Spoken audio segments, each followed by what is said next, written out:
Hello, black man. This guided journal is being made available to build character, confidence, and define the inner person. It has been deemed clear that our culture and our past has hindered black men from being open and vulnerable. Hello, black man. Hello, black man.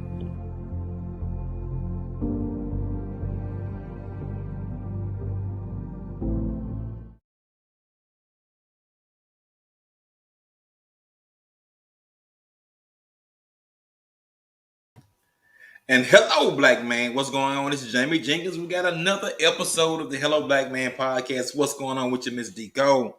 Listen, tonight I have a phenomenal follow-up from the live we did last night. And tonight we have a relationship guru on with us tonight. So I know everybody has a lot of questions. So I have my, ins and outs and questions and things I want to, know that I'm intrigued about. This young man has a phenomenal podcast, the Relationship Gumbo, and when I tell you, he gets down to it. Very transparent, very open, mistakes and highs and the lows. And then if you get in that from someone that's giving you relationship advice, you can pretty much bank on it. When somebody's telling you it didn't work out, this is why it didn't, and not just the what, but the why.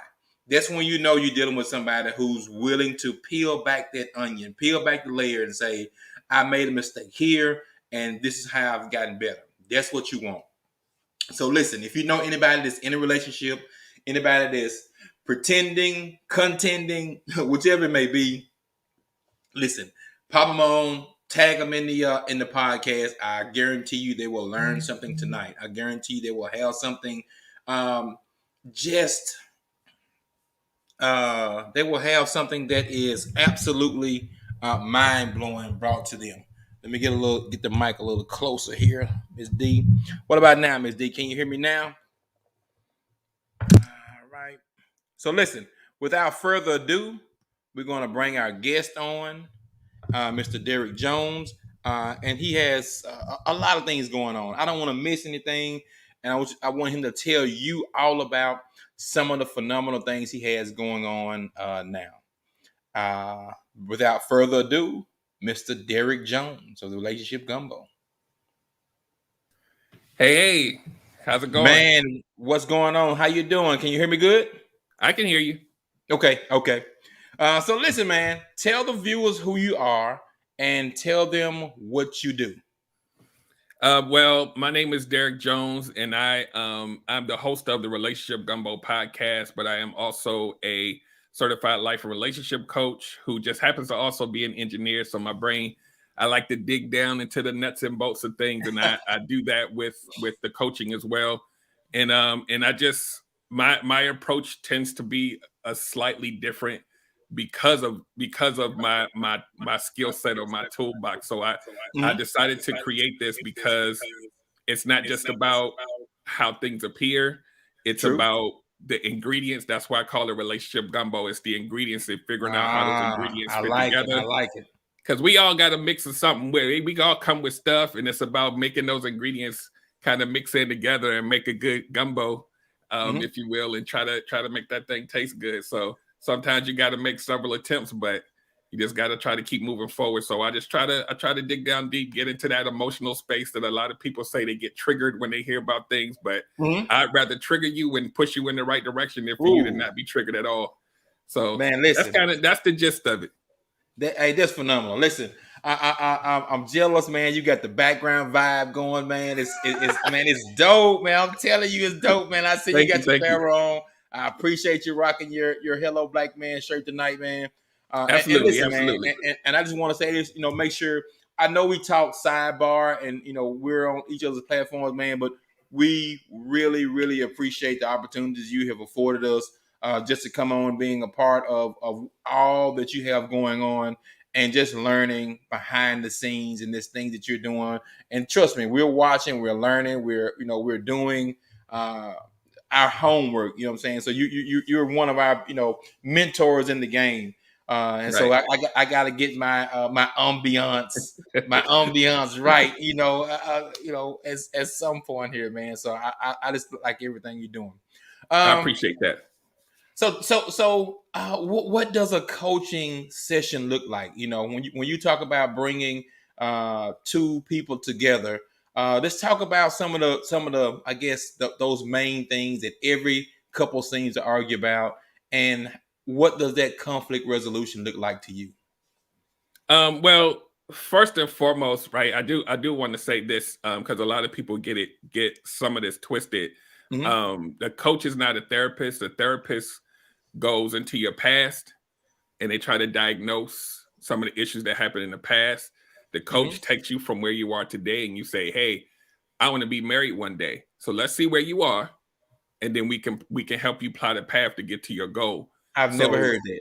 A lot of people, when they come to a coach, they want to tell me about all of these things that happened when they was a little baby and all of that. I'm not qualified or certified to dig down into your childhood trauma. We can admit that there is childhood trauma, but I'm not the one to diagnose it. I'm the one to help you get from where you are now to your goal forward.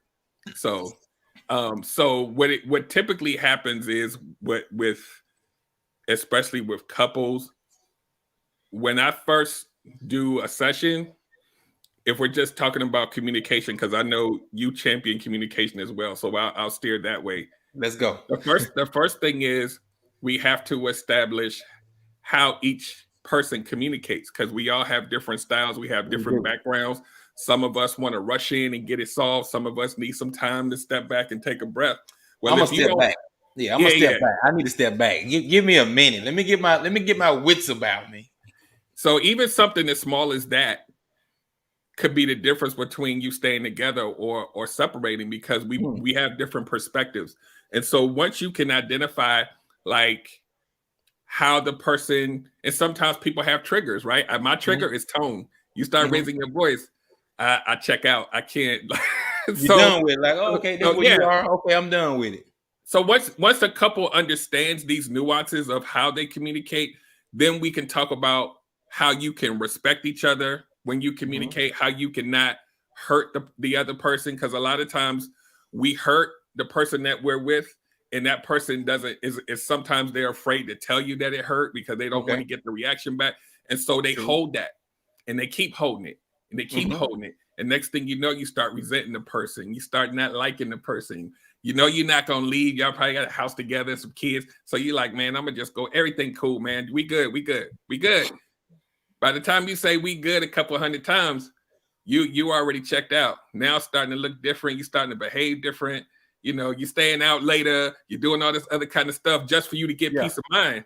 And all of that, what I always try to tell people, it has an origin story. We got to go back and say, okay, where did it start? Yeah, she yelled at me all these times. Well, people don't realize that yelling starts to sound like your mama.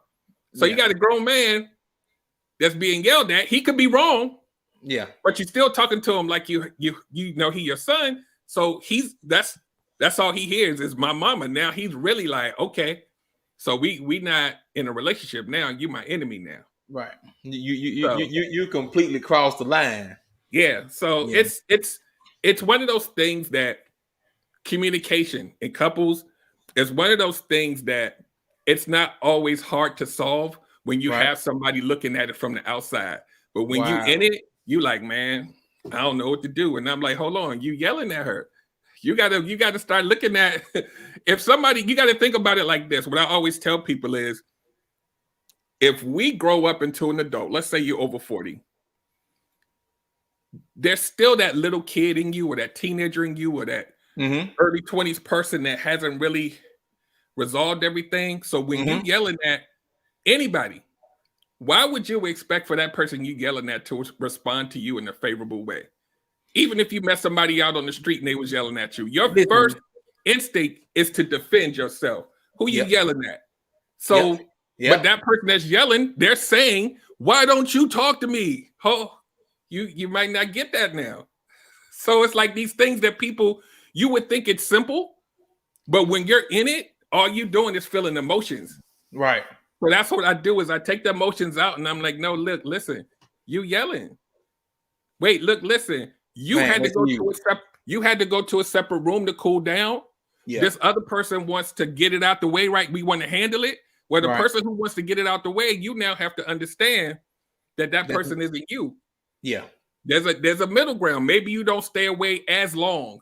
Maybe the person who wants to get it done now, they gotta take a few minutes Yeah. because And you then have to you have understand to and allow respect. it. Like you Yeah, have to you say, have to do okay, that. right. I'm an adult enough to say, hey, what works for me doesn't work for you. Let's meet in the middle. You said you need 4 hours. I'm gonna give you 2.5. I'm gonna There it go is. to the I'm gonna run to Walmart. Then hey, let's talk about it now. You've had your Yeah. moment. I've backed up a little bit.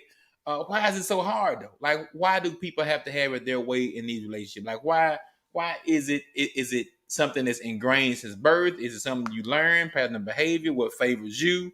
Uh, what makes it so tough for that to happen, especially during disputes? It's almost kind of like when we grow up into adults, we have our own personality and our own experiences. Hmm. We don't live the shared experience of another person. We meet them, but we don't know them, right? True. You could be with somebody for a year and not know all of the stuff they went through, right? True. So now you have two distinct perspectives. Well, if I don't know your perspective, I can't respect it. I'm only looking at it through my lens, right? Selfishly. I'm hoping that since we've been together, I'm hoping that you're going to get the way that I'm speaking Chinese and you speak Japanese. Mm-hmm. At some point, you have to have some kind of meeting in the middle where you can put that little Rosetta Stone in there and translate it, because if not, you're making an assumption that that person thinks like you do, and you're going to get mad that they're not getting it the way that you putting it out. Oh my God, don't you understand? Don't you feel where I'm coming from? We've been together. You're supposed to know what my mood is. I don't know your mood. You got to talk to me like I'm two. I need to understand so that we don't cross this bridge again over and over and over again. We're not the same. And especially the dynamic between women and men. Right. It's not that we don't both speak English. True. But my experience is different. It's going to be some things that's going to trigger me, right? Because of some stuff I went through. And I have to now realize if this triggers me, I can't lash out. I need to understand. Hold on, baby. That tone you just did is doing something to me. We gotta back it up. I'm gonna tell you what's so dynamic in my relationship. Kalisha, she is willing to go through her and I guess her life story from embryo to right now in one setting. Like she will go through every episode, every breath she's taking, and for me, it's a lot to take in. So I'm a person that I want to learn something as certain scenarios come up. And so a lot of times what happens is, don't me call it my name. So a lot of times what happens is she's like, okay, you should know this. Do you really know me? I say, we're continuing to learn each other. We're continuing to grow. And so our styles are so different. And this it could be frustrating sometimes, because I'm not asking. I'm learning, because now when she asks me something, I know I need to ask a question back, because that's a part of her affirmation. So okay, I asked him. I wanted to know. Room goes quiet. Like, okay, duh, it's your turn. You need to be asking me a question of whatever I ask. And so that's just a learning behavior. And I wish both parties have to learn what each other is expecting in those silent moments. Right. And so to answer your original question, if you don't have the dialogue to try to meet in the middle, and you ask the question, why don't people get it? Like, are they born that way? Like, it's one of those things that we're not taught how to communicate effectively. True. So when we get into a relationship, it's almost kind of like trial and error. Mm-hmm. And so what I try to tell people, now that we have access to all of this information, right? Whether it's via coach, whether you find something on the internet, we got access to information on how to communicate better a little bit, right? Yep. And you can now go into a situation where you're just starting your relationship and say, hey, baby, this the honeymoon phase. It's amazing. Mm-hmm. One day we're going to argue. I don't know when. It might be a year from now. Mm-hmm. Let's talk about that now. Let's talk Wow. about who we are in an argument. When you argue, are you like this, or like this? Which one are you? Okay, I'm not like that. I'm like this. Right. So one day when that argument happens, I want to try my best. There's nothing perfect to ensure that we don't hurt each other. It's huge. Because I know what that hurt does to a person. And most Mhm. people don't share it. They Mhm. hold it.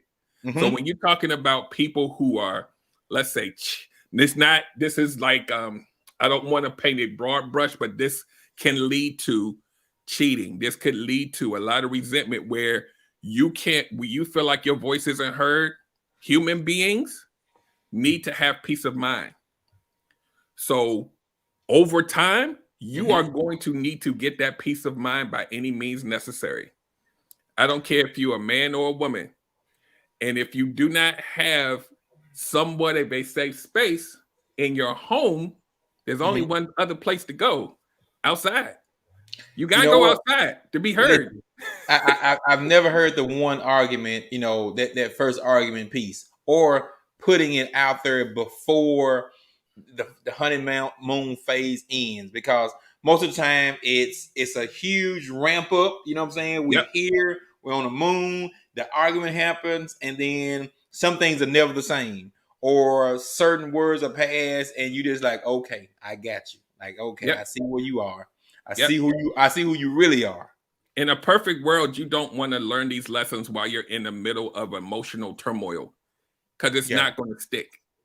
It's not going to stick while you're mad, right? And once you get out of that mad state after the first few arguments, the first thing you're going to do, most people, they're not going to try to resolve the underlying issues. They're going to say, what can I do to avoid this? What can I do to stop feeling like this every time we have an argument? You know what? I'm only going to tell her what she need to know. I'm not going to tell her everything, because then she might react. So I'm not even going to say, I'm going to just tell her everything cool. We cool. Oh, you know that quote that we have on the wall, don't go to bed angry? Guess what? We good. We not angry. Cool. We got some makeup sex. You wake up the next morning, we good. But inside, you like, man, she just yelled at me, man. Like, what the heck? What happened? Man, you know what? I'm going out with the boys on Friday. I know I go next Friday, but this Friday I need an extra day, and she gonna be like, oh, okay, this is different. Okay, cool. You're going somewhere where you're not being judged. You're going somewhere where you can be yourself. A safe space. A safe space. So a lot of times the person in the house is like, why aren't you choosing me to be the safe space? Why you got to go? Why you playing video games so long? What's going on? And the answer is, babe, you remember them last 5 arguments, man, your tone was real. I was trying to be cool. I know I might have messed up a little bit. Maybe I didn't take the trash out the right way. Whatever. You was yelling at me. I didn't like the way that felt. Most households aren't going to hear this conversation, but this is the answer. This is the answer, because most men, I'm not going to tell my wife, man, you hurt my feelings. You're not going to do that. Yeah, because you know why? Because if they've ever told someone that and it came back to bite them, or it got thrown in their face, oh, you was crying, you was weak about me telling you this, and the next time I'm not going to tell you. The next time I'm just simply not, okay, no, don't worry about it. You said that, I'll take that L. I'm gonna take that loss. But but now, where are you mentally? Like, are you still in the same place mentally? Yeah, and here's the thing, right? Now that we have access to information, like I said, this is why I do what I do when I coach. I'm like, okay, ladies, understand, men may not be the best communicators of their emotions. They're not taught that way. They're not conditioned that way. We're not socialized that way. So now you're going into a relationship already knowing this, right? So now I'm going to say to you that margin for error for him to feel safe with you to share and not safe is super thin. So now that you know that it's thin, you may think about saying something that's going to chop, and you wait, that thing is thin. Once I sever that tie, here's the thing. Like, when I go online and I look at all of these different forums and TikToks and YouTubes, and someone will ask the question, why aren't you men expressing yourself to the woman that you love the way that you need to? Mm-hmm. When I look at the hundreds of comments, like I read them all, 99% of those will say, I tried it one time in the past and they rubbed it in my face, so no one's ever getting that again. They done Like with ever. it. We Ever. done with that. Your wife of 10 years still ain't gonna get it from something that happened years ago before you even met the person, because that's a very, like, women emote most of the time more than men do. But men, when we bring that out, that comes from a real deep pit of our soul. When we give you that, everything's on the line at that point. And so you have to go into a relationship knowing, and this is the fault. I won't say the fault, it may be ignorance on both sides. The man doesn't know how to communicate, because a lot of women want you to communicate the way they do. And then they get mad because you're not like them. But here's the part on the woman's side, right? The woman has the expectation of how you're going to emote yourself or speak your truth. Mm-hmm. The woman has to understand, number one, we're not the same. And a lot of them will say this, man, I'm not gonna baby him just to make him talk. I'm not gonna diminish my strength to come down and make him feel comfortable. Mm-hmm. When you do that, you've already lost. Oh, that's It's gonna hurt. not right about diminishing yourself. It's about understanding that someone else is different than you. And if you decide to merge and be in a relationship or a marriage, you have now signed, whether it's a literal contract or a nonverbal contract, that you are going to compromise and try to work it out. That's a part of the deal.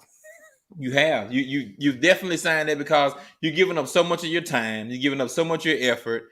So there's definitely an agreement there, verbal, non-verbal, in blood, or however it needs to be written, right? A legal agreement, marriage or whatnot, because you're giving up so much of your time and energy and space. So I that's absolutely true.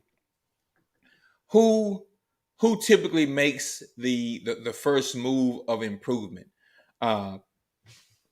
If you have a male or female and they have certain disagreements, normally, from a male standpoint and female standpoint, who normally says, hey, I can do better. Hey, this is where I stand, or I would like to see this going forward. Who's more vulnerable and open to saying that? I would say probably the woman, mm-hmm. most of the time, just because of who we are, like how we are. Like, even just what I do as a coach.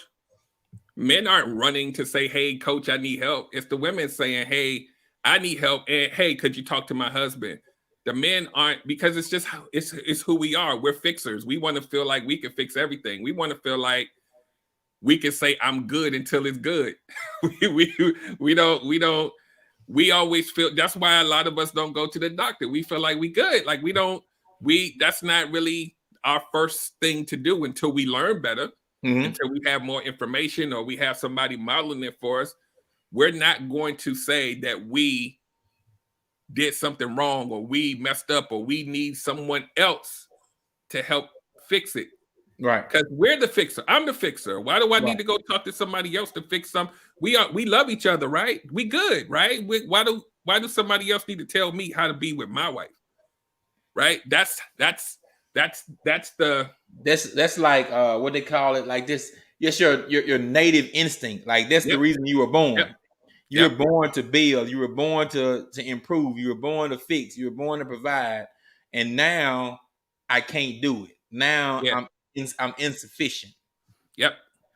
And that in itself, what I've learned just even in my personal life, is not healthy.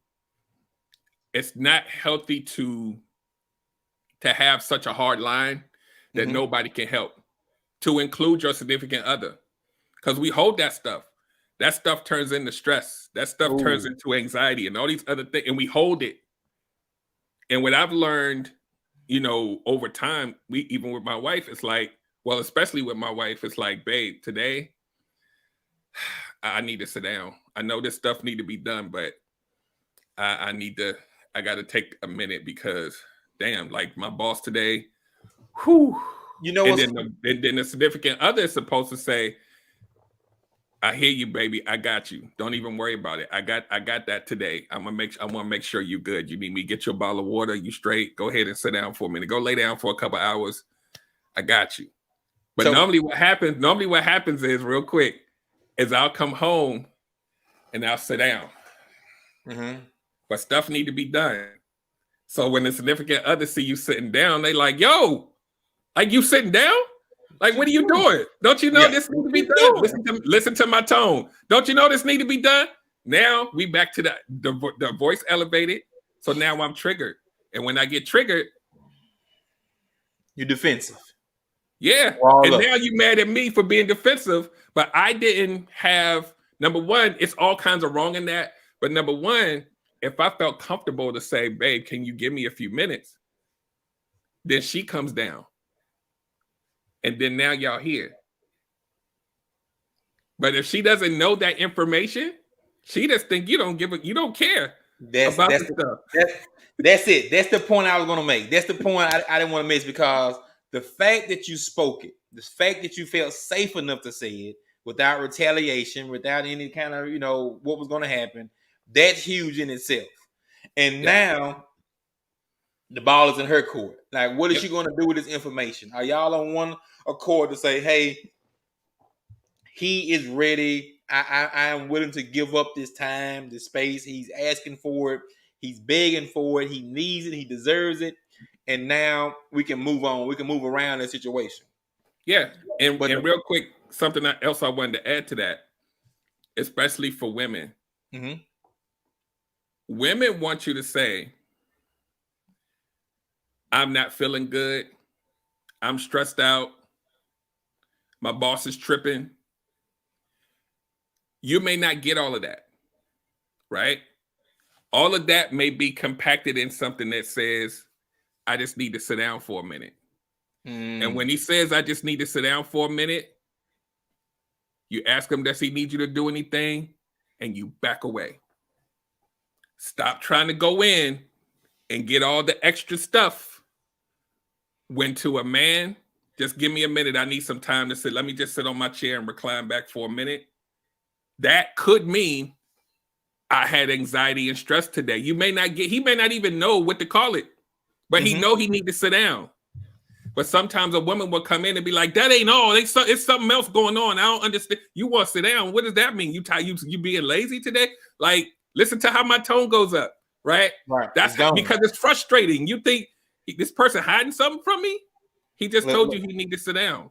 He didn't say, baby, I cheated on you. Hey, baby, I did something else wrong. He's saying, just give me some time to sit down. So now, this is where it goes, right?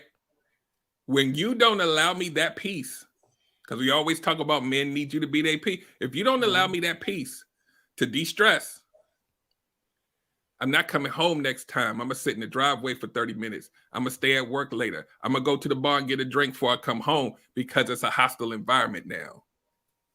You can't, you're what you thought was peaceful, that's no longer the case. And so now you're going to avoid the conflict. You're going to avoid the argument. You're going to avoid the extra question. You're going to avoid all that.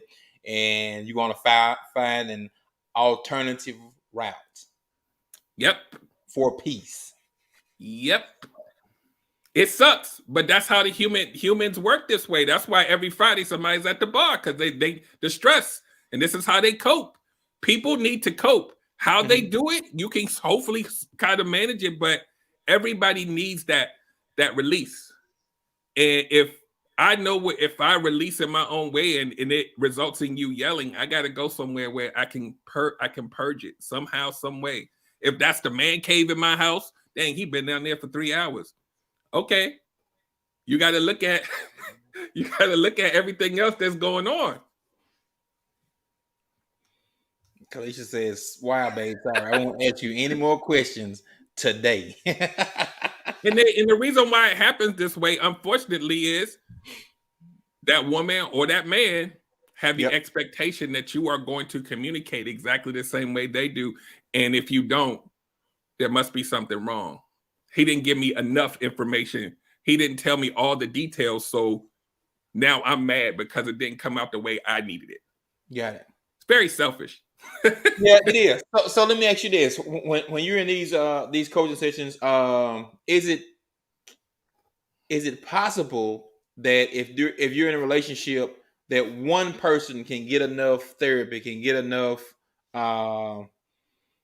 information or coaching that they could change the relationship by themselves, or do you feel like both parties need to be involved in these coaching sessions? Because some people say, okay, you know what, I'm gonna go by myself.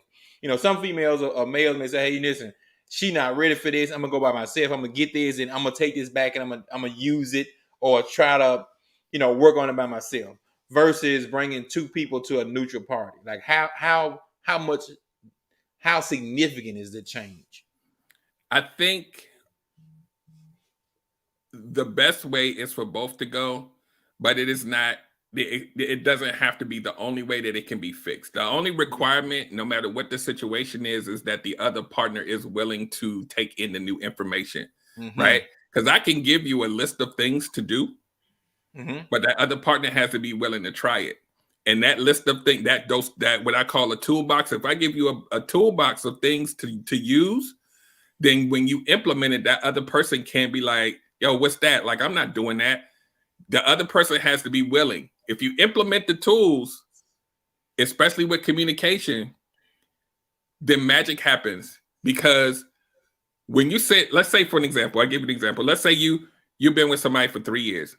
Okay. And y'all the communication just sucked. And then you come in one day after you've, maybe even just, let's say you listen to one of my podcasts and you was like, dang, that thing he said, let me try that. Yeah. Let me try that, right? You go home and you say, babe, we got to communicate better. This, we've been together for 3 years and we've been arguing a lot. Like, I know you don't like it. I definitely don't like it. And I want to do better. If that person says, yeah, you're right. And they'll be like, are you willing to try something with me? Derrick said, if you take this bottle of water and you hold it while you talking, I can't interrupt you. And then when it's my turn, you hand me the bottle and you can't interrupt me because I want you to hear me. I'm doing this out of love. I'm not passing any judgment on you. I just want to make sure that we hear each other. And you do that. And then that person says, dang, she heard me this time. Now I want to share more with her. Magic happens with little tweak. It doesn't even take much. It just takes the willingness to want to change. So now that you're hearing each other, hey, babe, you remember that day when you sat down on the couch, when you came home from work? Were you having a bad day that day? Well, you know what? I was having a bad day. Thank you for asking. Now you done changed the whole trajectory of your relationship by respecting each other, even when you're having a disagreement. Yeah. Because normally that's not the case. Normally that's your opportunity. Yeah. That's your opportunity to say that everything in the last, 20 years, let me bring this up again. Let me do this again. Yeah. And I think both parties, in any relationship, however the two parties are, that's where walls are really built up during those heated arguments. During that first argument, 2 years down the line or 2.5 years down the line, and then a person telling you about something you didn't do 18 months ago. You're like, what are you talking about? Like, when was this? When was this? And the reason why that happens is exactly what I was telling you before. We haven't had a dialogue enough for me to release that. So it's always going to be in there, no matter what side it happens on. If I feel like you wasn't hearing me and you keep doing something that I don't like, I'm going to hold that. The person that's receiving it, I could be wrong. But because you yelled at me, I'm going to hold that. So now we always, here she go again. Oh my God, I already know what's coming. If what you know is coming is always going to be negative, I'm never going to hear you. I'm never going to hear you. I'll be in the room. I'll shake my head. Yeah, we good. But I'm not present in that because I already know you checked I'm pissed off because of all that. Like what? Like we got another argument. Why we even got to talk about this? Let's just let it go. Once you get to let's just let it go, you really not trying to. You're not trying to get to. You're not There's trying no to get conflict to resolution there. You're not really Yeah. trying to resolve. You're not trying to work. You're trying to work around everything and not trying to work through it. Yeah. And we train ourselves to do that because whether we like to admit it or not, it doesn't feel good. It doesn't feel good. We might not want to say it hurt us, but it doesn't feel good. And we want to feel, we all should want to feel good when we come in our own home. If it doesn't feel good, we're never going to get there. So when, let's say, a woman says, remember that thing 5 years ago, she still hasn't had the space to release it to where she thought that you actually heard what she was saying and you actually got it. Because I'm listening to you through a filter of, damn, she keep yelling at me. Yep, you got that filter. So the person who wants you to get it is going to be mad at you for 2 years because you really technically didn't get it. That filter is on now. I just need to do whatever it takes to shut her up. I just want her to be quiet. I don't even know what she's saying, but I'm gonna just tell her I'm good and it's gonna be fixed. Nah, you on top of this. You on top of it. In your therapy sessions and just in your past coaching and things of that nature, which party seems more stubborn? Which party seems more unlikely to change? Which party seems more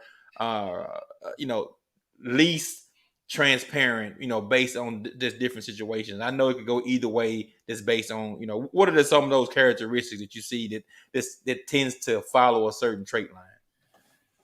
I think in 2022, that thing can go down the middle with the way a lot of it can literally go down. You can literally flip a quarter and not even know. I would say historically, it's always going to be the man who's not going to be as open just because, like I said earlier, because of how we're conditioned to communicate. But it could literally, the women have been empowered over time. They're not holding their tongue no more. It can go either. It can literally go either way, and that's not an indictment on women. I'm just saying, if a woman isn't going to back down, it'd be like. She gonna be like, look, you ain't listening to me. So when you say who's stubborn, nah, we ain't going to no therapy. Let's handle it right now. Like you're not.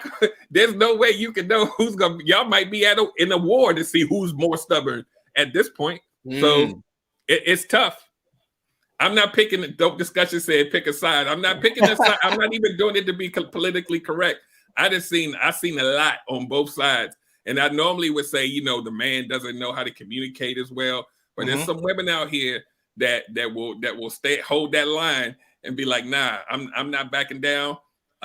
We ain't going to see nobody. We doing this right now, and mean that, and we'll hold that ground. So I would say the bigger answer is it could be anybody. Historically, throughout time, the man is always the one that feels like he can fix it his way, and we just gonna handle it in house.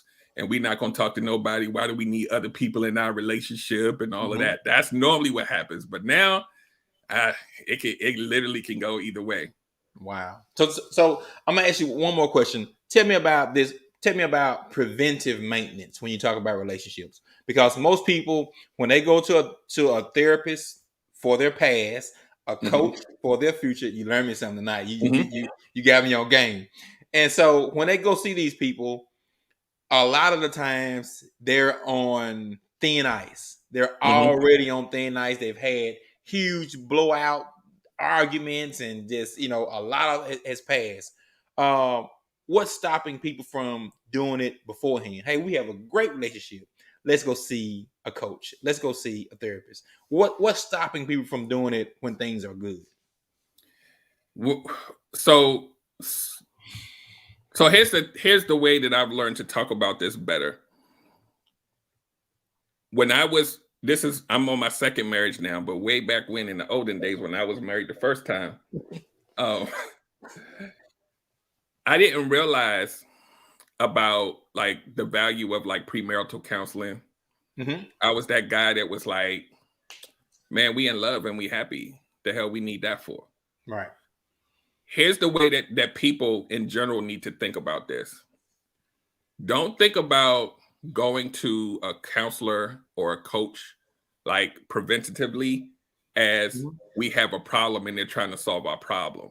You need to go into it with the mindset of, I am going to get some tools to help me when we do eventually get to a problem, right?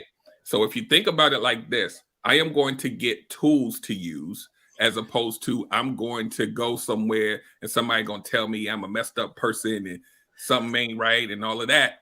You're going to live, even if something is wrong, you're still going to get tools. They're there to help you, so that when you do, it doesn't even matter what you're going in for. If you're going in for depression or anxiety or whatever, whether it's a therapist, whether it's a coach, and we're not talking about the people that need to be on medication or whatever, right?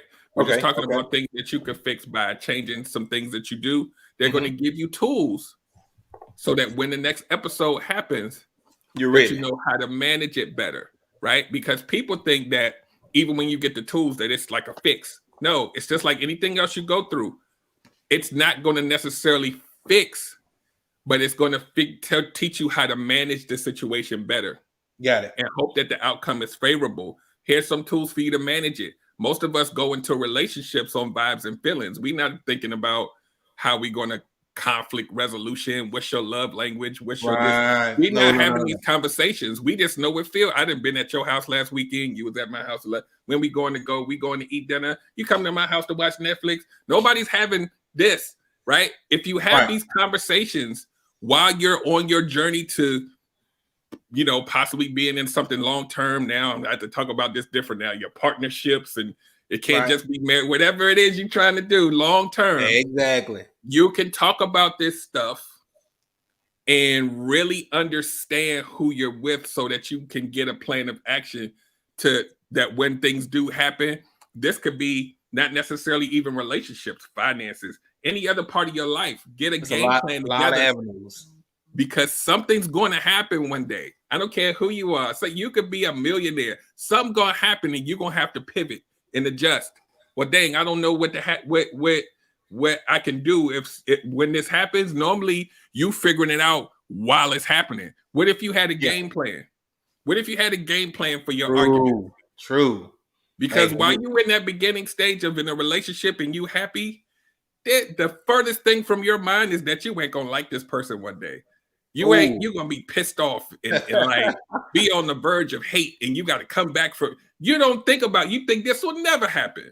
Yeah. And then when it does, that's the place where you start the path to resentment if you don't know how to manage it well. Wow. And so people are like, oh my God, all of these divorces are happening, and all of the, oh my God, I'm never getting married. Look at, oh my God, there's death and terror all over the place. Guess what?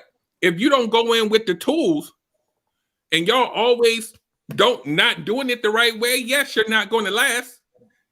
That's what I keep trying to tell people. Marriage is not the problem. The people communicating, connecting, vetting, doing all of the things that you're supposed to do to learn somebody, that's not there. Wow. So you're getting married for everything, has nothing to do with love, and all these other things. It's like, yeah, well, you know, we've been together for 3 years. We might as well. Oh, you know what? We got a kid. We might as well just go ahead. We might as well. You know, the sex is good. I don't want to lose you. Oh, you need me to marry you because, okay, cool. The ultimatum. Might as well. When you get married like that, you don't even start getting to know the person until you get married. And then you're like, oh my God, what are we doing? What the hell? What is going on? And then it breaks up. And then the person on the outside, that little kid that's watching, or the other, you know, over 20-year-old person is looking and saying, I'm never going to get married. Look at them. But they don't know the nuances of all the stuff that didn't connect and click, and all the arguments. It's the arguments and the tumultuousness and the cheat. That's what didn't work. So now it's your job to figure out how to do something that's why I try to teach people preventative communication. Like, we have access to information now. We know what love languages are now. We know my mom and my daddy used to argue every day. How can I communicate better? What do I got to work on for myself so that if I do get into a relationship, I'm not going to hurt this person? I got some things to work on. I got an anger problem. Handle that before you go and possibly put that on somebody else. Because what we tend to do is say, you know what, I got an anger problem. You're gonna have to deal with that. That's just who I am. People ain't putting up with that stuff no more, man. Listen, I want to, man. Listen, the information you've given is absolutely worth paying for.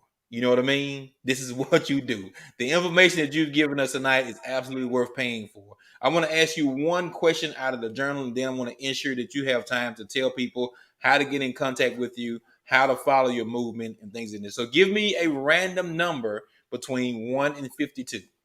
5. Number 5. Why did you choose the number 5? Something random. I don't know. I don't have a reason. Okay. It says, "Hello, black man. What did you and your friends do for fun when you were in high school? Talk about your most memorable high school experience." Ooh, this is you know why it's hesitation for me? Because Okay. I was that kid that didn't have a whole bunch of friends, Okay. and I didn't really get into my social aspect of even being in high school until I was like maybe the end of my 11th grade year going into senior year. So it's not a lot of memories. So I would say I was the band geek. So I didn't really Okay. the cool kids was like not him. But anyway, I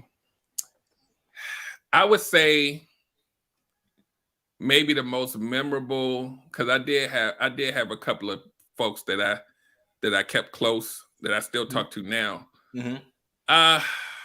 I would say the most memorable would probably be just the experience of, when you get to that point where you got your driver's license and all of that, it's just having the freedom to kind of go out and like spend that time.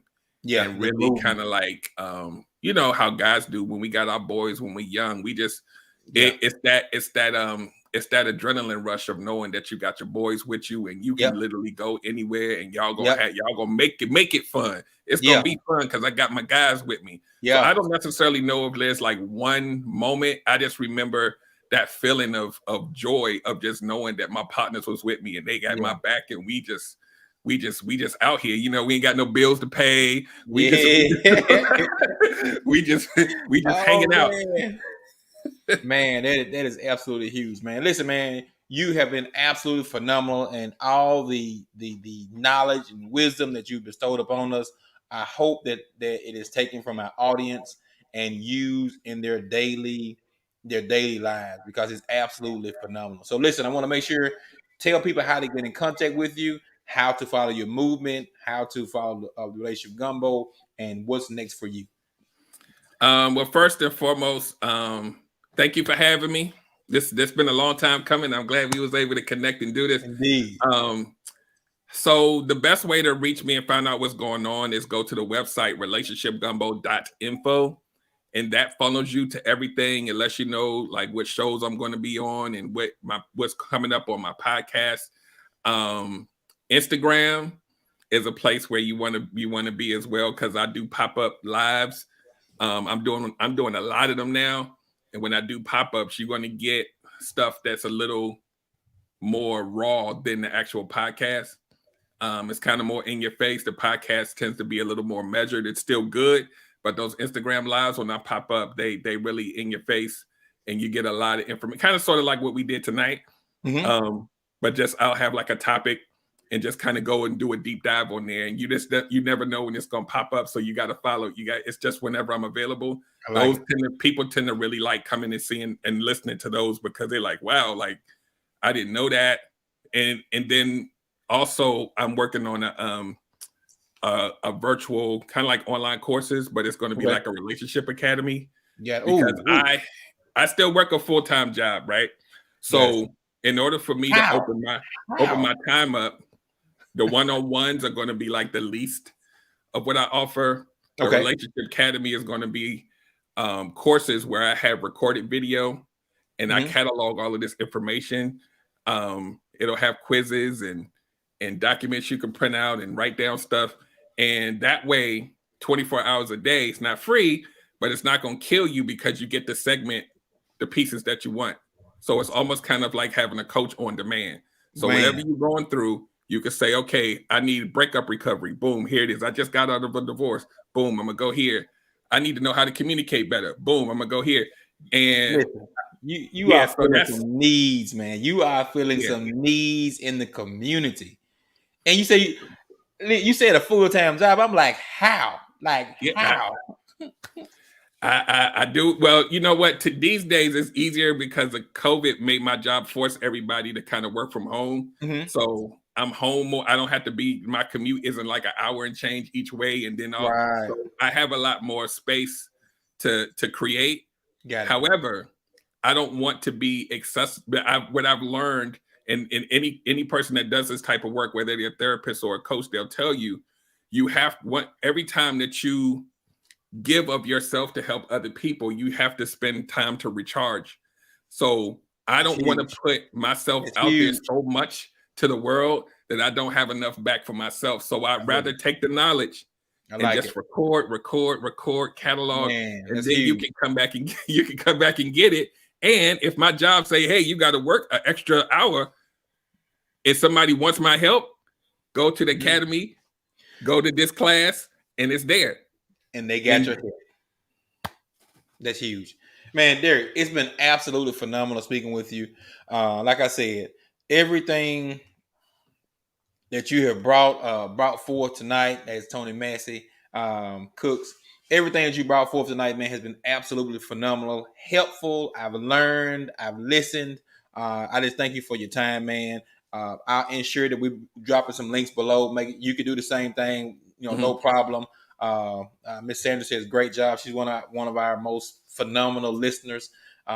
Just thank you for your time, Derrick, man. Thank you for coming on Anytime, man. the podcast, man. And have a good night. No problem. Anytime. Thank you.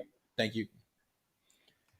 So, ladies and gentlemen, that was Derrick Jones of the Relationship Gumbo. Listen, we met Derrick a while back, just through mutual contacts and friends and family.